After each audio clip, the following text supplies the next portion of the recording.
ele vai ficar vulnerável às investidas de fora. Por isso que Jesus, ao definir esses dois fundamentos, ele diz: olha, duas casas, dois construtores, eles construíram duas casas idênticas, bonitas, maravilhosas. Quem olhava por fora, eram parecidas, não tinha como você falar esta é melhor do que esta. Mas lá, embutido na casa, por baixo da casa, uma tinha alicerce e a outra não tinha alicerce. Então veio a chuva, as tempestades, as enxurradas, e aquela que não tinha alicerce foi embora, caiu, ruiu, foi grande a sua queda. Irmãos, até no reino espiritual, alicerce a sua vida em Cristo Jesus, alicerce na palavra de Deus. Como o pastor Baltazar disse, precisamos mergulhar nos mistérios de Deus, precisamos ler, precisamos estudar, precisamos nos alicerçar na palavra de Deus, porque quem está alicerçado na palavra de Deus pode vir investida de Satanás, pode vir tempestades, pode vir ventos contrários, pode vir o que vier, mas ele permanece firme, inalterado, porque ele confia no Senhor dos Senhores. Quantos irmãos que não se alicerçaram e no primeiro vento, na primeira tempestade, ele não aguentou? Pastor, a tentação foi muito forte, a tribulação me pegou, eu não aguentei. Falta de alicerce espiritual. Então nós falamos sobre isso, que quem edifica a sua casa consegue ir mais longe, Colocar fundamento de tal forma que ninguém possa questioná-lo, que você está querendo aproveitar alguma coisa, Colocar um fundamento onde ninguém vai falar que você está aproveitando do Evangelho, está aproveitando do cargo que você tem. Então coloque alicerce desta maneira, para que ninguém venha te interrogar, te questionar. Se não for para construir com segurança, é melhor não construir. Não fica mais bonito não construir do que construir e no dia seguinte todo mundo passar e ver que a construção está no chão. A segunda lição,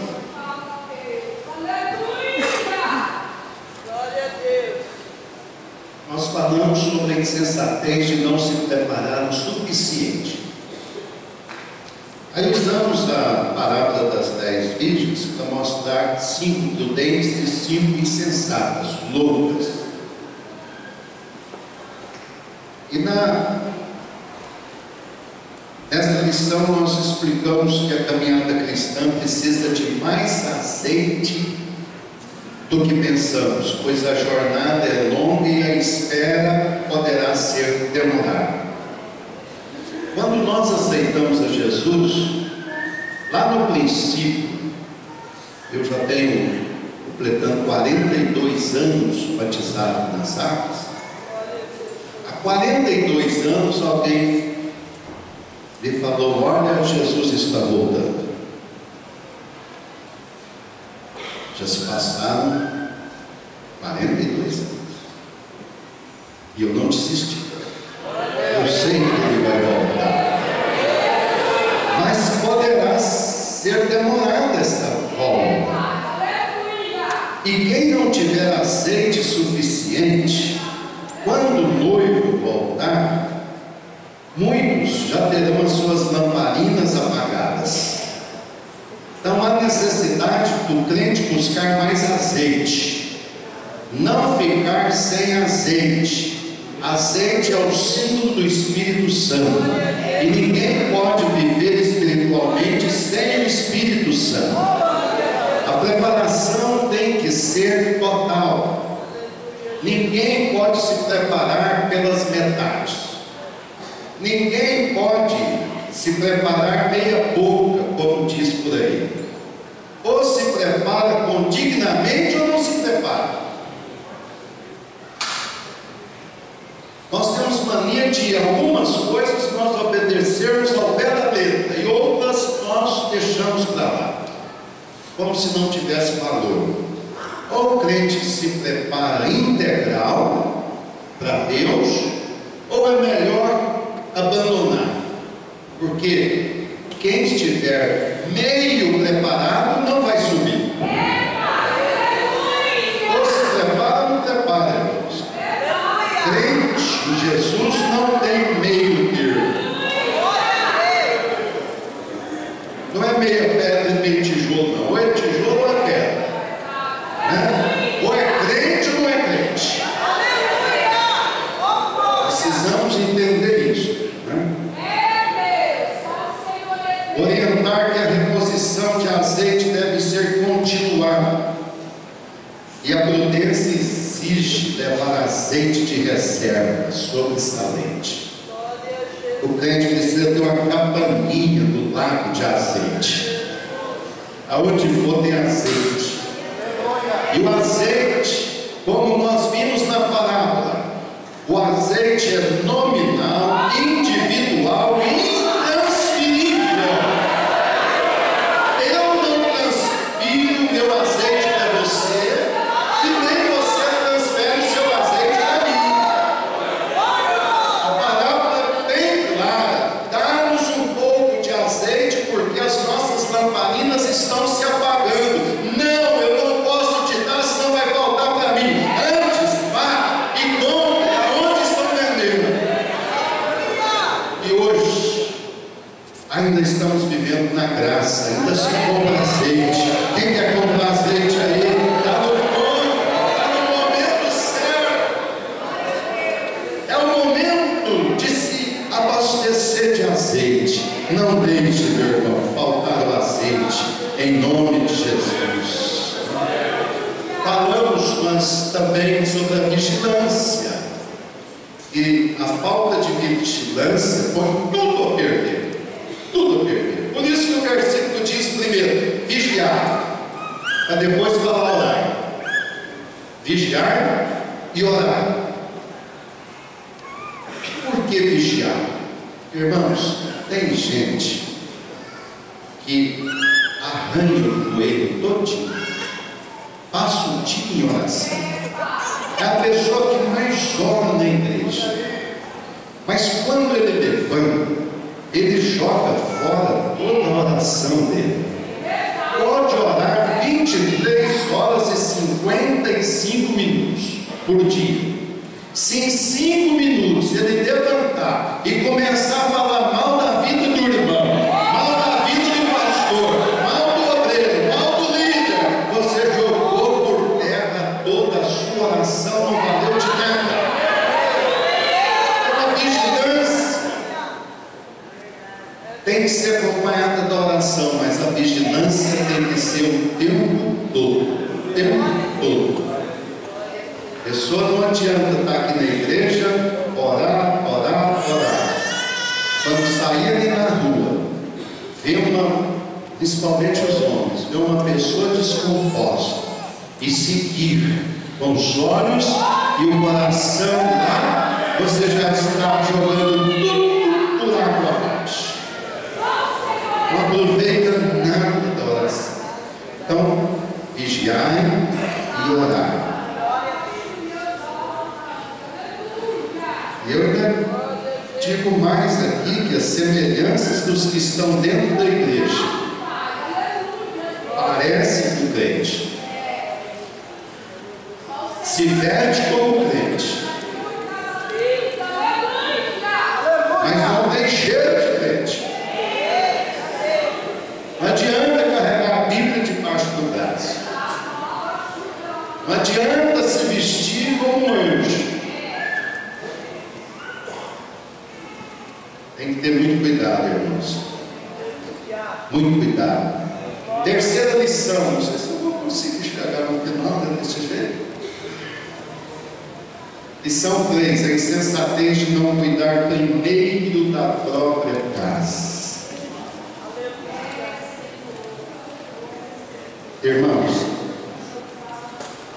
Paulo diz assim a Timóteo: pois se alguém não sabe governar a sua própria casa, como cuidará da igreja de Deus, da casa de Deus?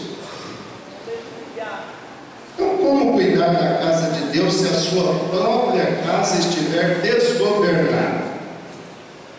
Eu não sei cuidar da minha família, não sei cuidar da minha esposa, dos meus filhos, dos meus pertences, da minha casa. A minha casa é uma verdadeira bagunça. E eu chego aqui na igreja e quero organizar tudo. Não, aqui é assim e tal. Irmãos, não dá certo. Ou arruma a casa primeiro, ou a casa de Deus não vai ser bem organizada.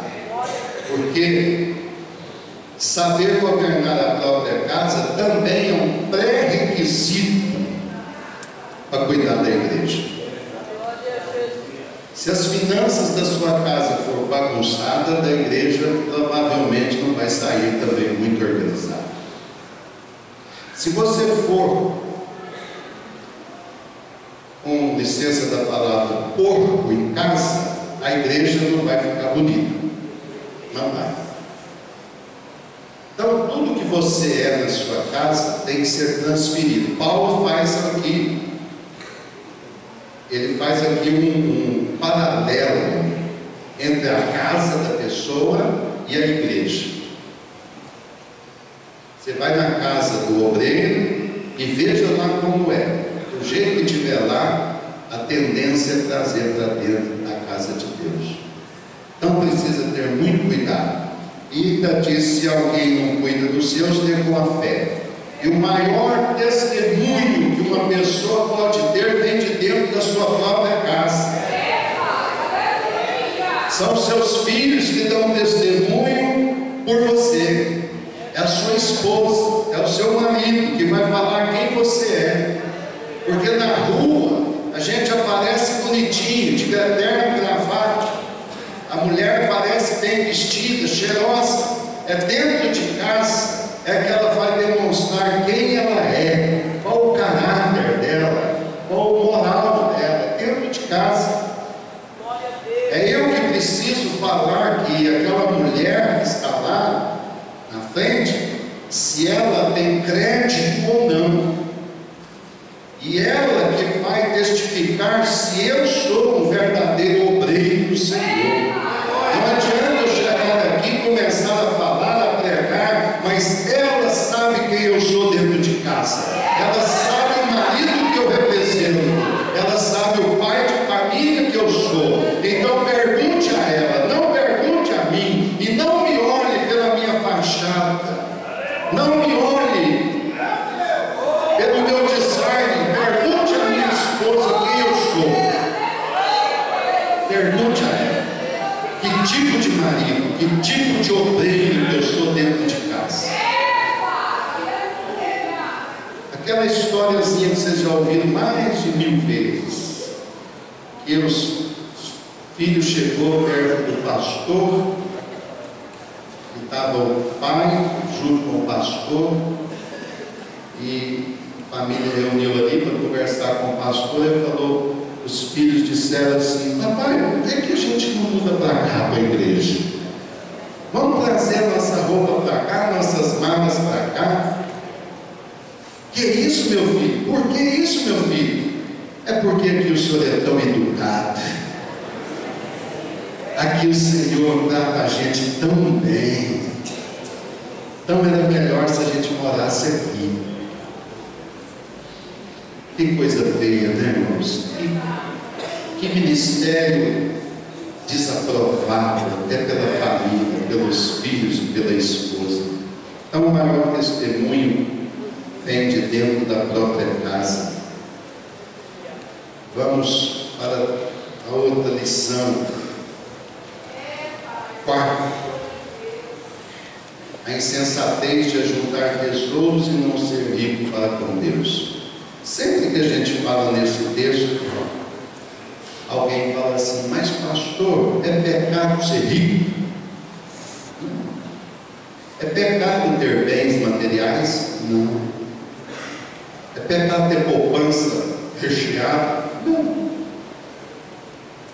É pecado viver bem aqui nesta vida? Não, não é. O problema é que quando nós vamos crescendo materialmente, o nosso coração vai entrando naquilo, e nós começamos a ter orgulho, nós começamos a ter arrogância, nós colocamos as propriedades, nós colocamos o dinheiro no coração. Aquele jovem rico, quando chegou perto de Jesus, ele disse: bom mestre, o que hei de fazer para ser salvo? Aí Jesus falou: olha, cumpre os mandamentos. Ele falou: os mandamentos eu cumpro todos, desde criança cumpro os mandamentos. Ele falou: então te falta uma coisa, vai, vende o que tens e reparte com os pobres. A Bíblia não diz mais nada, para aí. Mas dá para entender que aquele jovem saiu cabisbaixo, porque o coração dele estava nas riquezas. Então Jesus identificou que a riqueza, ela, a partir do momento que ela entra no coração do homem, ela passa a ser maléfica. Então nós podemos ter bens materiais, podemos ser ricos, mas antes de ser ricos para o mundo, nós precisamos ser ricos para com Deus. E nós precisamos ajuntar o maior tesouro, o melhor tesouro, é onde a traça e a ferrugem não morrem. Eu cheguei aqui, vindo para cá, em Uberaba. Aí fui almoçar lá numa churrascaria, na porta o moço falou assim: moço, os últimos bilhetes. Os últimos bilhetes está acumulado aqui em 20 e tantos milhões, sei lá quanto, o senhor pode ficar rico. Eu falei: eu não quero ficar rico. Muito obrigado, eu não quero ficar rico. Ele assustou, porque é difícil uma pessoa falar que não quer ficar rico. Eu falei: até pobre já está tendo sequestro relâmpago e rico, então eu não quero ficar rico. Alguém fala assim: pastor, o senhor fica dando esse carrinho velho aí, por que o senhor não compra um Fluence, sei lá, um Corolla, um sei lá o que, uma Hilux, sei lá o que, esses últimos carros? Não tem nada, porque ninguém pode olhar com outros olhos, né?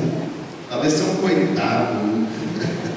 Esse não tem nada, não para deixar com ele, não. É mineiro mesmo, anda com um carro 2008 velho, muita gente questiona, mas graças a Deus, que aonde o seu Fluence, a sua Hilux te leva, o meu me leva. Então, irmãos, tem que ter muito cuidado, porque os bens materiais atraem nós, os atraem.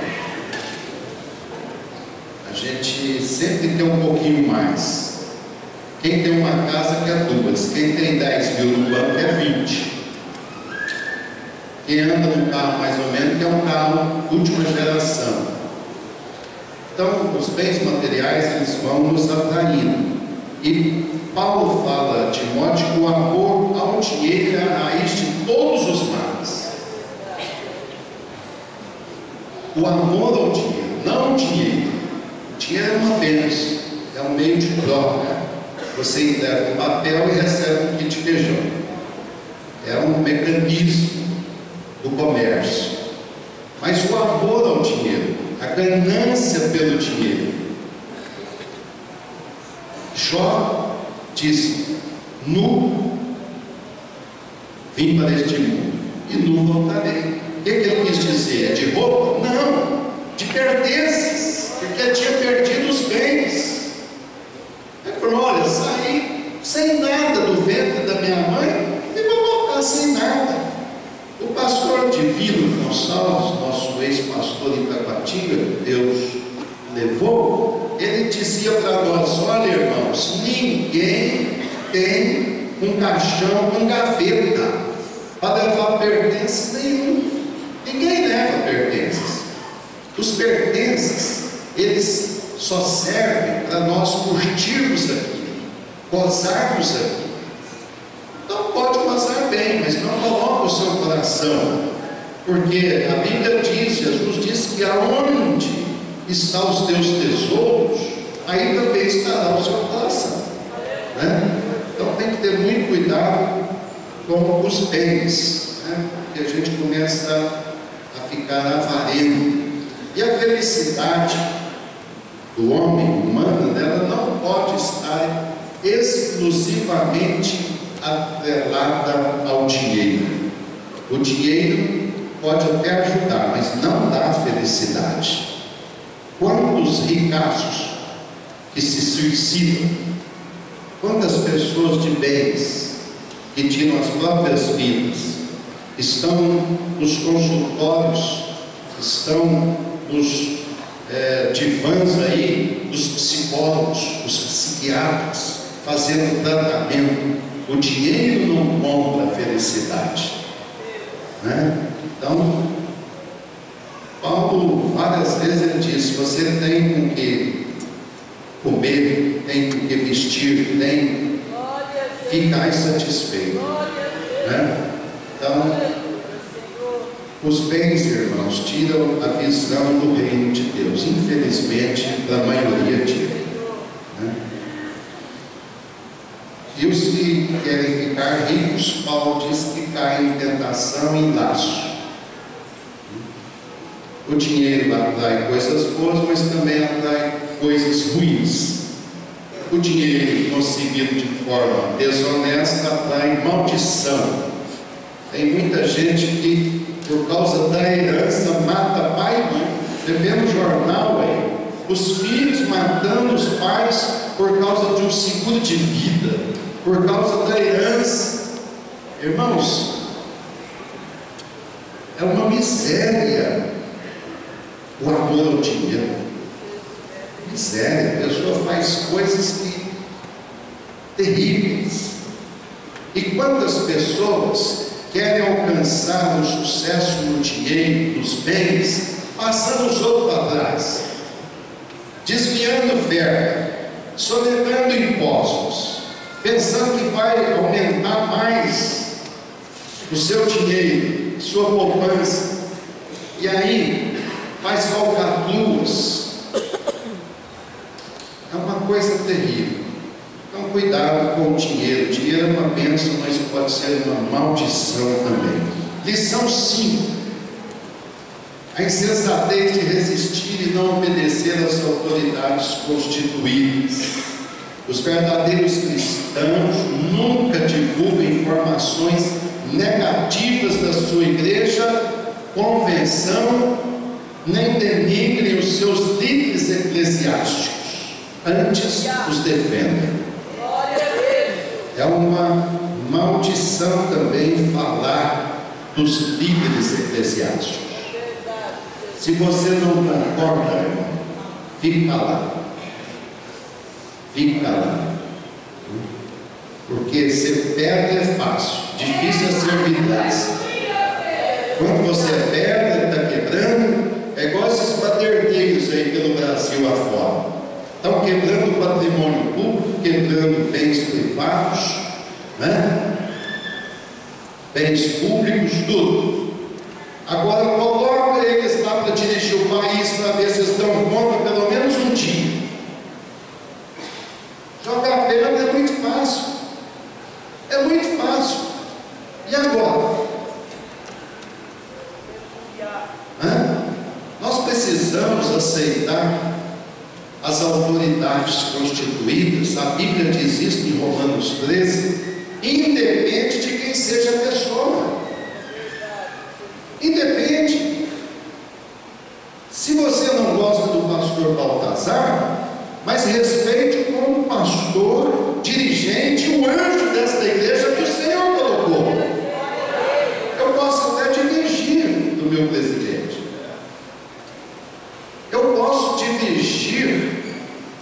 Dilma Rousseff, mas ela é a presidente do Brasil. O cargo que ela ocupa, a autoridade dela, eu não estou falando a pessoa da Dilma, o cargo que ela ocupa tem que ser respeitado. Tem que ser respeitado.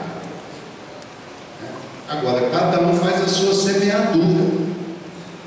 A Dilma, há sei quantos anos atrás, ela fazia isso que está acontecendo aí.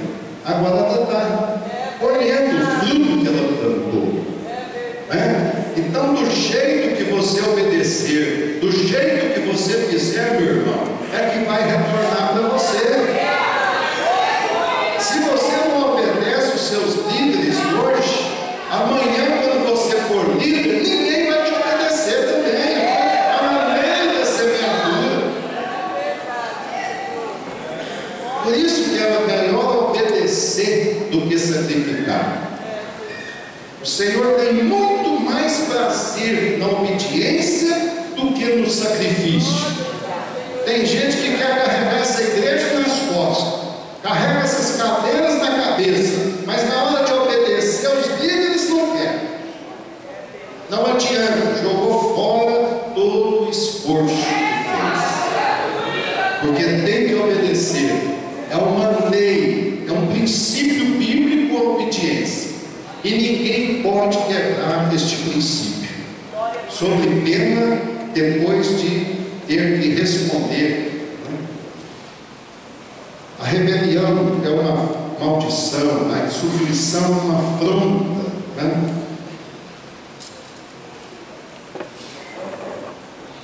Precisamos reconhecer os que presidem sobre nós no Senhor, tratai-os com grande estima e amor, tende paz entre vós. E as autoridades, eu falo que na lição que as autoridades ou as más autoridades deverão prestar conta da sua administração a Deus. Então, quem vai cobrar da má administração, quem vai cobrar o pastor, o líder corrupto, maldoso, negligente, é Deus. Então não sou eu que vou brigar contra o meu líder, não sou eu que vou tirar dele, deixa nas mãos de Deus.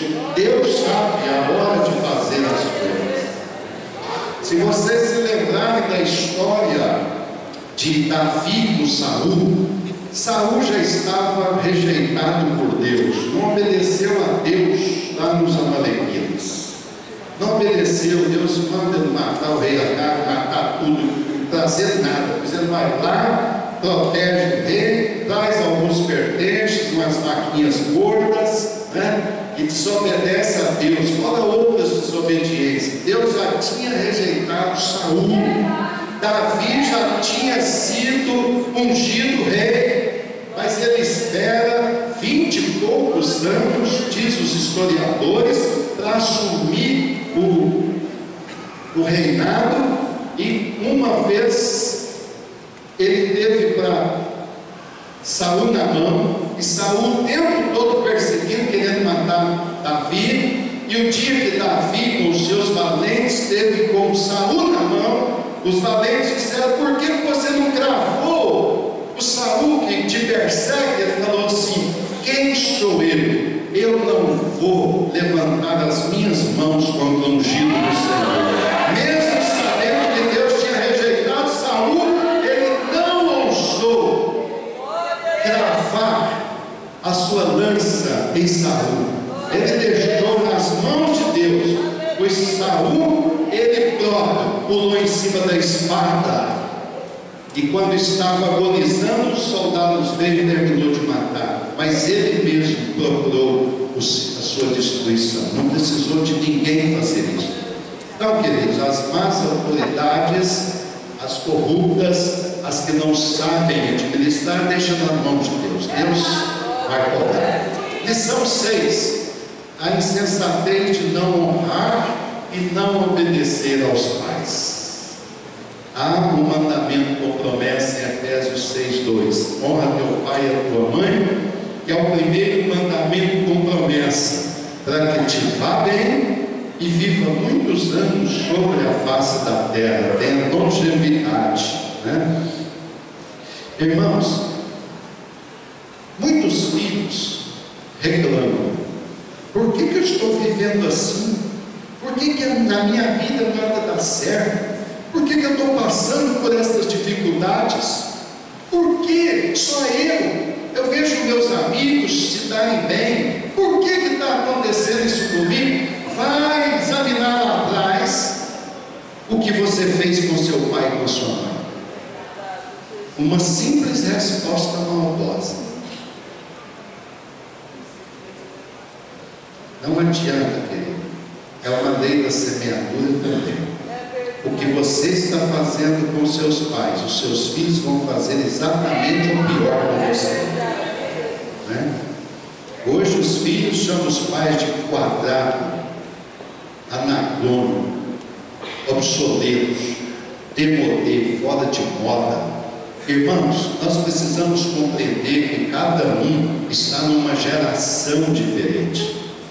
Hoje, a maior dificuldade da igreja é justamente o choque de gerações. Se você chamar essa turma mais nova, eles vão chegar aqui em cima do púlpito e vão dançar e pular para lá e para cá e gritar, assoviar. A geração nova quer modernidade, quer coisas novas. Já os mais antigos, como nós, queremos um negócio mais sério, mais, né? É um choque de gerações. Se eu falar para vocês que quando eu era solteiro, eu levei 3 meses de suspensão da igreja. Fui suspenso da comunhão da igreja por 3 meses, porque eu carreguei a minha namorada sozinha no primeiro fusquinha que eu comprei. Só porque eu fui dar uma volta com ela, mostrar o carro, fui suspenso 3 meses da comunhão. Vai fazer isso com os jovens de hoje para você ver.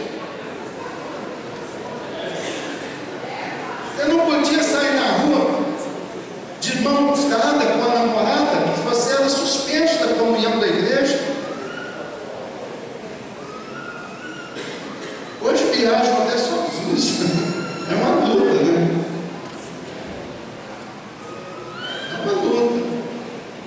Antigamente, os nossos brinquedos era pegar aquela latinha de óleo que era quadrada, compridinha, rasgava ela assim, dobrava e falava que era um caminhão de carregar areia, amarrava, né?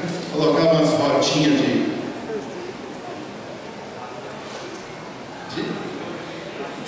isso, uma rachinha de havaiana.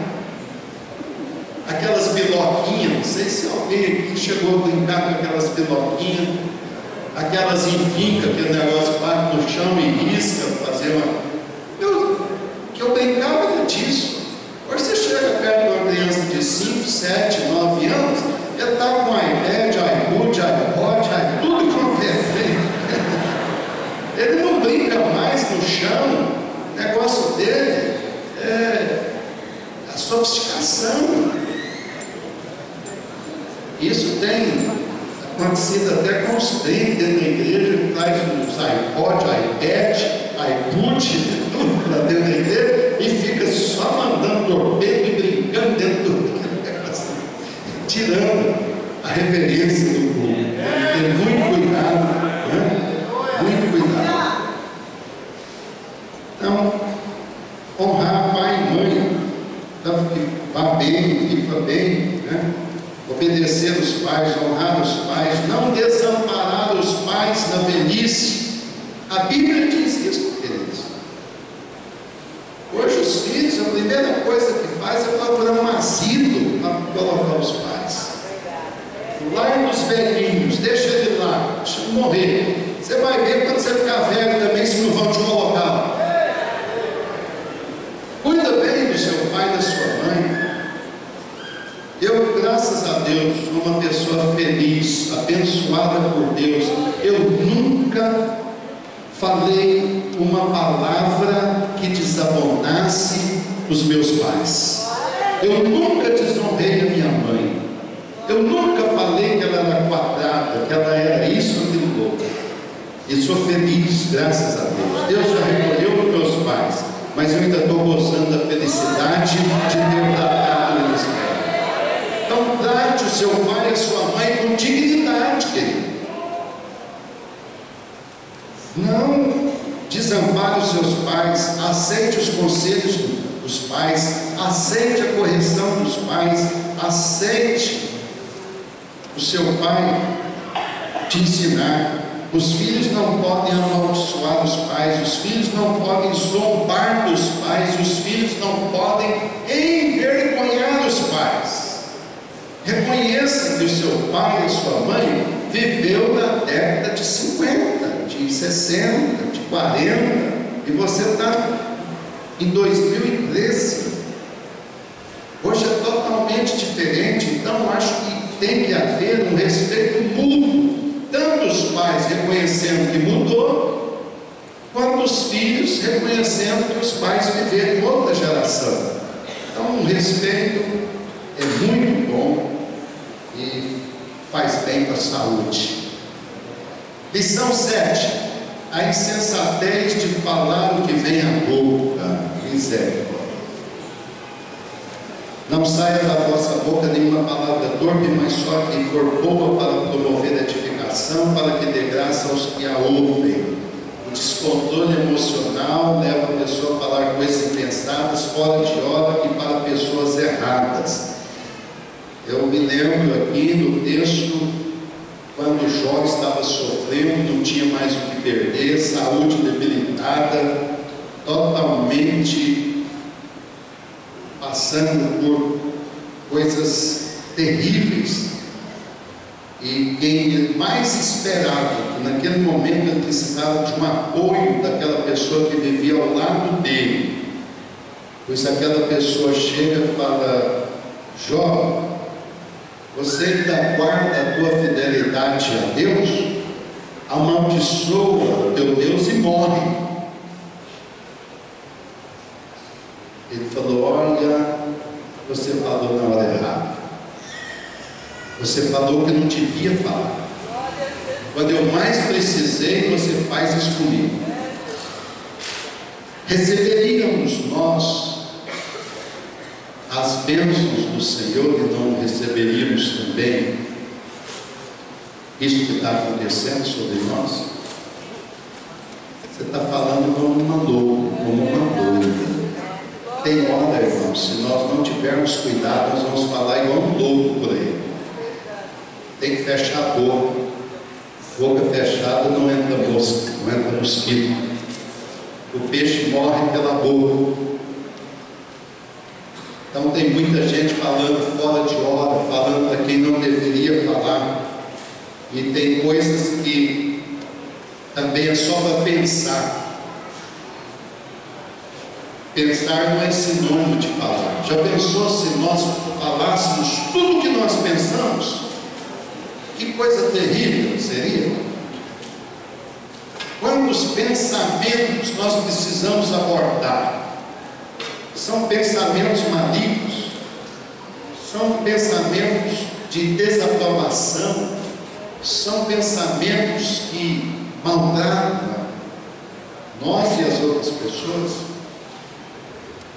Então, nem tudo que se pensa pode falar, nem tudo que se ouve pode falar, principalmente quem tem responsabilidade, quem está respondendo por alguma função. Já pensou se o pastor da igreja, tudo que ele ouvisse no conselho, ele detonasse aqui na igreja? Que coisa maldosa! Então tem coisas que nós vamos ouvir, que nós vamos levar para a sepultura. Eu não vou passar nem para minha esposa, porque emocionalmente ela não está preparada para receber o choque. Eu preciso me controlar nas minhas palavras, não é tudo que eu ouço. Eu já ouvi gente falando coisas que, se eu fosse transmitir a minha esposa, contraria essas pessoas. Eu tenho que me conservar, me segurar. Então, cuidado com o que vem à boca, não fale tudo que vem à boca, e nem tudo que se vê também pode falar. Quantas coisas que a gente vê e tem que ficar caladinho, caladinho. Tem algumas palavras que causam feridas difíceis de ser curadas. Quer ver? Você compra um carro todo alegre, satisfeito, feliz da vida. Aí você vai mostrar para um amigo. Amigo é parente, né? Ou para alguém. Aí ele fala assim: mas lá não tinha outra cor, não? Só essa cor? Mas lá não tinha um outro design, uma outra marca? Por que você comprou essa marca? Dizer, causam feridas, maltrata a gente. A esposa compra um vestido, o marido chega, mas você foi comprar logo isso? Meu Deus, ela pensando que estava abafando, que o marido ia soltar um elogio, ele arrebenta e fala, mas que roupa feia. Vai ao salão, arruma o cabelo, aí o marido chega, meu Deus, você está parecendo uma sirigaia. Causam feridas. Cuidado com o que a gente fala. Não podemos falar o que vem à boca. E críticas, irmãos, críticas. Se você me elogiar, possivelmente eu vou esquecer o seu elogio amanhã. Mas se você me criticar, possivelmente eu vou levar para a sepultura a crítica. Não é que eu não vá perdoar você, mas nós não somos débeis mentais. Nós não sofremos de amnésia, de mal de Alzheimer. Nós temos um computador gravado. Eu me lembro coisas de quando eu era criança. Tem gente que acha que perdoar é esquecer, só porque a Bíblia diz que eu lançarei os vossos pecados no mar do esquecimento. Não é esquecer no sentido de dar uma amnésia na pessoa, é no sentido daquilo não fazer mais efeito, daquilo não levantar mais lebre, de não abrir mais ferida. Curou, cicatrizou. Perdão é isso. Mas se você me criticar, eu não vou esquecer. Então cuidado com as críticas. Você não aprova nada, tudo critica. Critica na igreja, critica em casa, critica no trabalho, critica os colegas, critica o que os outros fazem, como veste, como vive, como come. Tem que parar de criticar, abrir a boca para menosprezar as pessoas, matar sonhos e ideais das pessoas.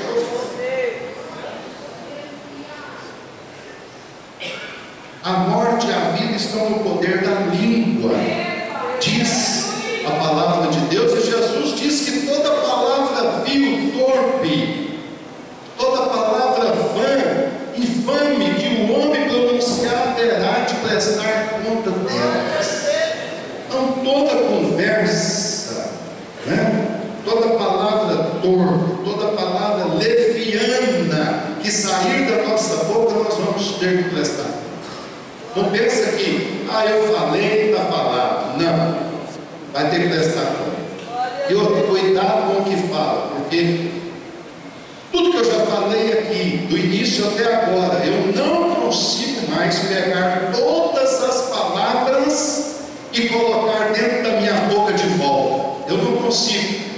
Mas todos vocês ouviram e está sendo filmado. Então não tem como eu voltar atrás mais. Olha o perigo de nós falarmos.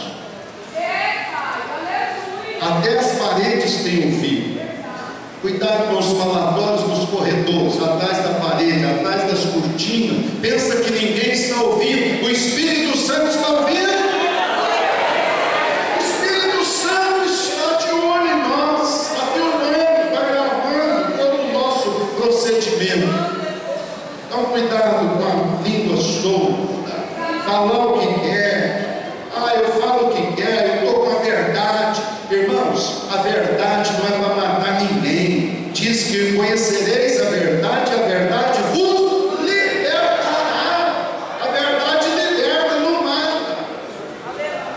Eu estou com a verdade na mão, eu falo, eu estou em quem doer, comigo é assim. Não, até você com a verdade tem que ter controle emocional para saber a hora de falar, como falar, mesmo com a verdade.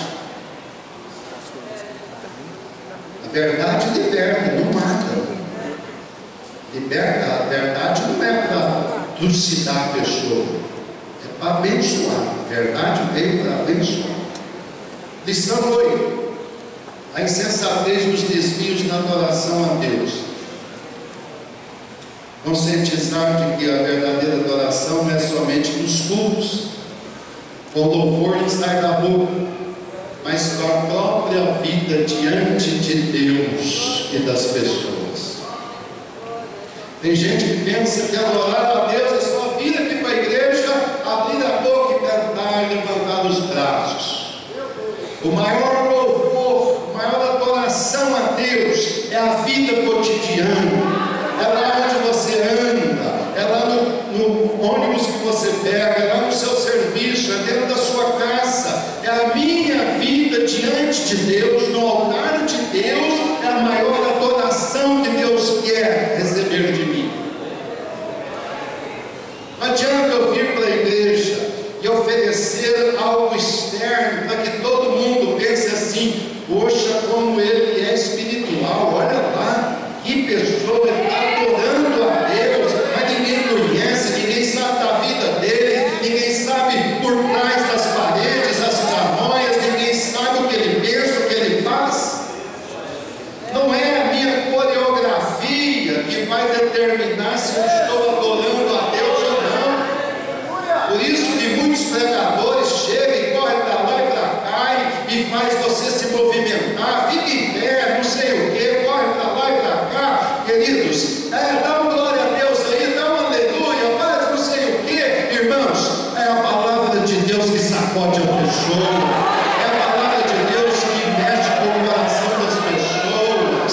Se eu estiver falando a verdadeira palavra de Deus aqui, eu não preciso pedir ninguém para adorar, nem exaltar, nem glorificar.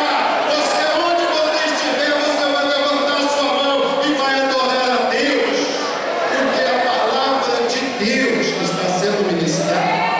Não é a palavra do Valdir, não é a minha vida particular, mas é a palavra de Deus. É a palavra de Deus que mexe com os corações.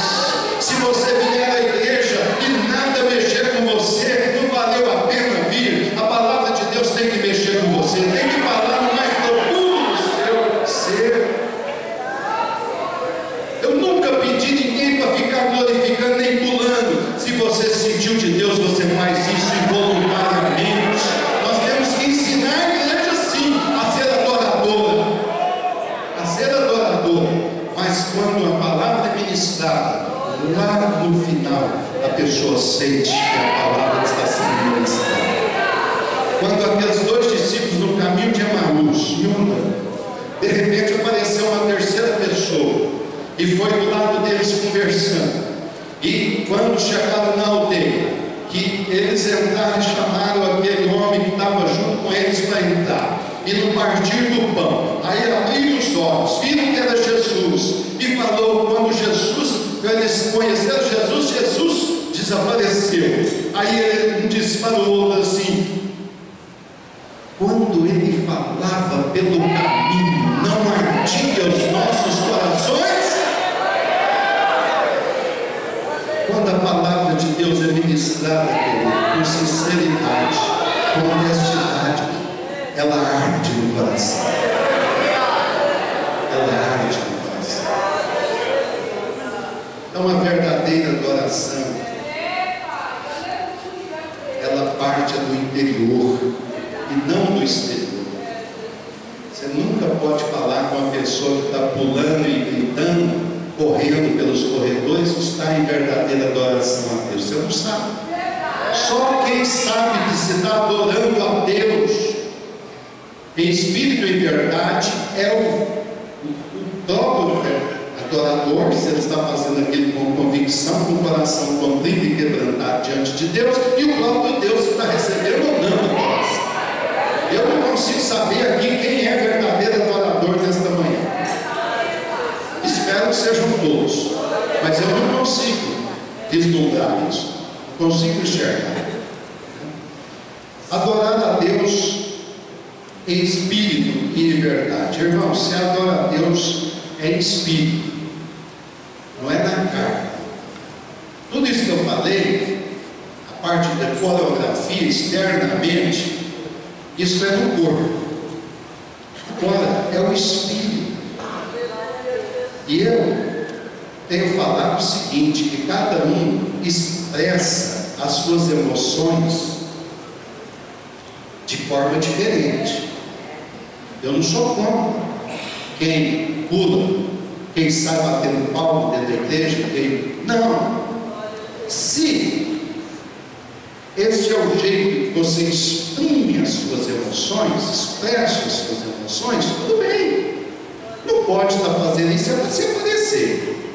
Mas se for desse jeito, tem gente que fica em pé e pula. Dá vontade de pular daquilo na galeria, de alegria, de emoção. Mas olha bem, eu sou diferente.